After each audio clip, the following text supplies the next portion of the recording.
NDA सरकारमध्ये मंत्र्यांचे राजीनामे होत नाहीत, हे UPA सरकार नाही, असं 2015मध्ये राजनाथ सिंह यांनी एका प्रेस कॉन्फरन्समध्ये म्हटलं होतं.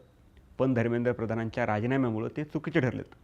धर्मेंद्र प्रधानांच्या राजीनाम्यामुळे गेल्या 12 वर्षातला सर्वात मोठा धक्का मोदी सरकारला बसलाय. प्रधानांच्या राजीनाम्यामुळे सरकारची प्रतिमा ढासळली.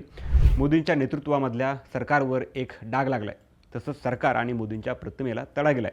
एवढं सगळं झाल्यानंतर भाजपकडून डॅमेज कंट्रोल करण्यासाठी प्रयत्न सुरू आहेत आणि याचसाठी भाजपनं धन्यवाद मोदीजी अभियान सुरू केल्याचं बोललं जाते. आता धन्यवाद मोदीजी अभियान नेमका काय प्रकार आहे, मंत्री मंगल प्रभात लोढा यांनी याबाबत काय म्हटले आणि धर्मेंद्र प्रधानांच्या राजीनाम्यानंतर पंतप्रधान मोदींच्या आणि सरकारच्या प्रतिमेला गेलेला तडा भरून कसा काढला जातोय, सगळं सविस्तर जाणून घेऊयात या व्हिडिओच्या माध्यमातून. नमस्कार, मी संतोष, तुम्ही पाहताय थोडक्यात. आता धन्यवाद मोदीजी अभियान का सुरू केले, तर केंद्रीय मंत्री धर्मेंद्र प्रधान यांचा राजीनामा गेल्या 12 वर्षातला मोदी सरकारसाठी सर्वात मोठा राजकीय धक्का मानला जातोय. मंत्री धर्मेंद्र प्रधान यांनी राजीनामा दिल्यानंतर मोदी सरकार पूर्णपणे ॲक्शन मोडमध्ये आले. धर्मेंद्र प्रधानांचा राजीनामा हा सरकारसाठी एक मोठा वेकअप कॉल असल्याचं बोललं जातं. या पार्श्वभूमीवर विरोधक आणि फेक नेरेटिव्हच्या माध्यमातून युवकांमध्ये निर्माण झालेला संभ्रम दूर करण्यासाठी भाजपनं धन्यवाद मोदीजी हे विशेष अभियान सुरू केल्याचं भाजपचं म्हणणं आहे. भारतीय जनता पक्षाच्या वतीनं पंतप्रधान नरेंद्र मोदी यांच्या नेतृत्वाखालील सरकारनं विद्यार्थी आणि युवकांसाठी घेतलेल्या या ऐतिहासिक निर्णयाबद्दल कृतज्ञता व्यक्त करण्यासाठी या विशेष कार्यक्रमाचं आयोजन करण्यात आले. या कार्यक्रमाअंतर्गत केंद्र सरकारच्या योजना फलकांच्या माध्यमातून थेट नागरिकांपर्यंत पोहोचवल्या जाणार आहेत. आज 27 जुलै रोजी मुंबईत हा कार्यक्रम होत असून यामध्ये उपक्रमांची सविस्तर माहिती नागरिकांना दिली जाणार आहे.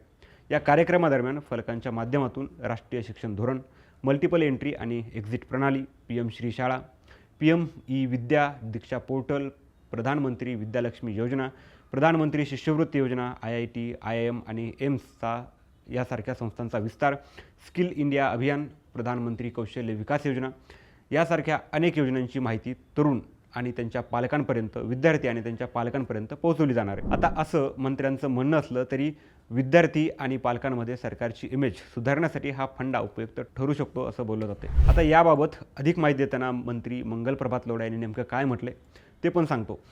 पंतप्रधान नरेंद्र मोदी यांनी नेहमीच देशाच्या युवा पिढीचा विचार केला असून भविष्यातही त्यांच्या शिक्षण, कौशल्य विकास, रोजगार आणि सक्षमीकरणासाठी ते तितक्याच बांधिलकीनं कार्य करत राहतील. आज भारताकडे जगातील सर्वात युवा शक्ती हीच मोठी ताकद आहे आणि देशविरोधी शक्तींनाही याची जाणीव आहे. त्यामुळंच खोटे आरोप आणि फेक नेरेटिव्हच्या माध्यमातून युवकांची दिशाभूल केली जाते.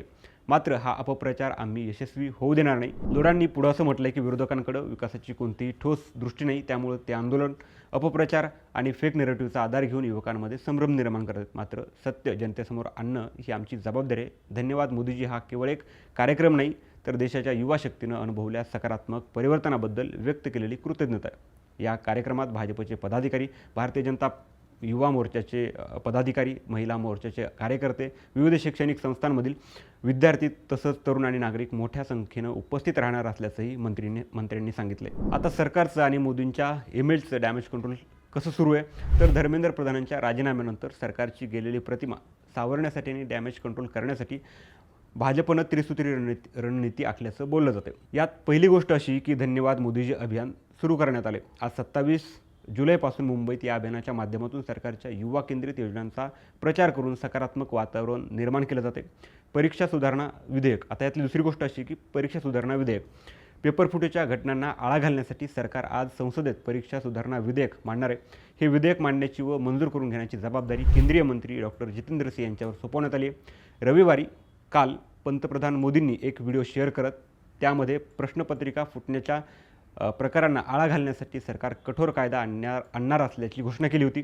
यात तिसरी गोष्ट अशी की तंत्रज्ञानाचा वापर आणि टास्क फोर्स.